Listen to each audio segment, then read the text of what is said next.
We're tackling a huge question today. Why did the Industrial Revolution, this event that completely changed everything about human life, ignite on one tiny island off the coast of Europe? And look, it is almost impossible to wrap your head around just how big a deal this was. For literally thousands of years, life was, well, it was all about the seasons, the harvest. And then, boom. Suddenly, history is all about factories, cities, technology. It was a complete rewriting of the human rulebook. So that's the big puzzle, right? Why Britain? I mean, you've got France, which was huge. You've got the Netherlands, this massive center for trade. Why didn't it happen there? Well, it turns out the answer isn't one single thing. It's more like a perfect storm of factors that all came together to make Great Britain the ideal launch pad. Yeah, there really wasn't one magic bullet here. It was a whole bunch of things lining up just right, giving Britain this incredible edge. You could almost think of it like a recipe for revolution. And when you look at that recipe, historians have pretty much nailed down the three main ingredients. You had the raw materials, a really unique political and legal setup to encourage new businesses and an economy that was already buzzing with activity. So, let's take a closer look at each one. Okay, first up, geography. Britain just got lucky, plain and simple. The island was basically sitting on a mountain of coal, which was the rocket fuel for the whole thing. It also had tons of iron for building machines, and crucially, it had all these rivers and a huge coastline, which meant you could move stuff around super cheaply. That's a massive advantage right there. Then you have the political side of things, and this is where Britain was kind of weird for its time. You see, after the Glorious Revolution of 1688, it wasn't an absolute monarchy like in France or Spain where the king had all the power. Nope. In Britain, power was shared with Parliament. And guess who was in Parliament? A lot of people with money, landowners, merchants, who were really keen on passing laws that protected their stuff and made it safe to invest. That stability was key. And that political stability created something absolutely critical, a solid legal system. And a big part of that was the patent. For the first time, if you were an inventor, you had a real reason to, invent. Because you knew the law would protect your idea and let you make money from it. And the result? Just look at this. The number of patents just exploded. It was a gold rush for ideas. And the final piece of the puzzle was the economy itself. It was already fired up. Agriculture was getting so efficient that you didn't need everyone working on farms anymore, which freed up people to do other things.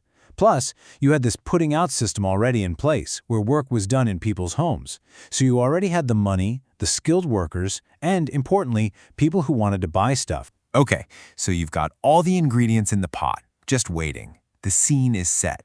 So what was the spark? What was the thing that actually kicked it all off? Well, that's where the technology comes in. Now, the inventions we all hear about, the steam engine, the spinning jenny, they didn't just pop up in a vacuum. It was more like a domino effect.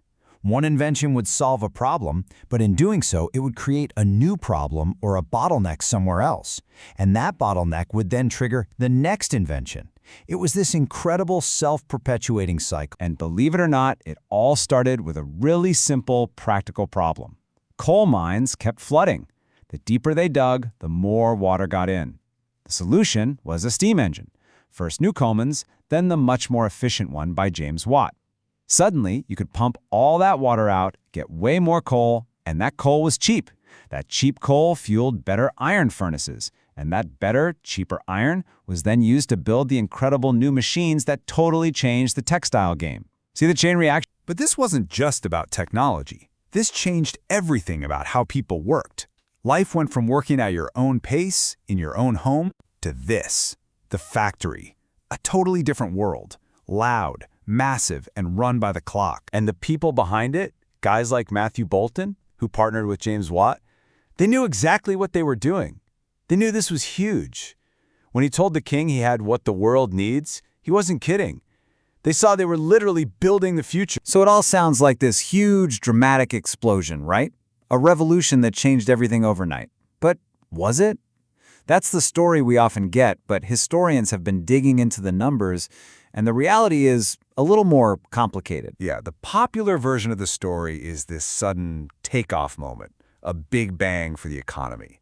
But when you actually look at the data, what you see is something much slower, much more gradual. The New World and the Old World actually lived side by side for a long, long time. And this is where it gets really fascinating. For a long time, everyone followed the work of historians like Dean and Cole, who saw this dramatic spike in economic growth. But then, an economist named Nick Crafts came along, crunched the numbers in a new way, and found something different. The growth was there, for sure, but it was much more of a slow, steady climb than a sudden rocket launch. So what gives? Why the slower growth? The answer is something called the dual economy. Think of it like this. You had a small, supercharged modern sector, that's your cotton mills and ironworks, growing like crazy. But it existed alongside a much, much bigger traditional economy, farming, shoemaking, you name it, that was still moving at the old, slower pace. And get this, even as late as 1831, that traditional part of the economy still accounted for more than 63% of all industrial output. That's huge. It really shows you that the revolution wasn't a total takeover. It was more like a new, powerful engine being installed into an old car that was still running. Okay, so if it was so gradual, why on earth do we still call it a revolution? That's a fair question.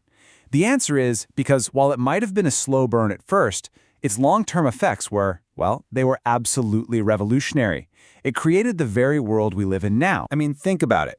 For the first time in human history, economic growth just kept going. It didn't stop.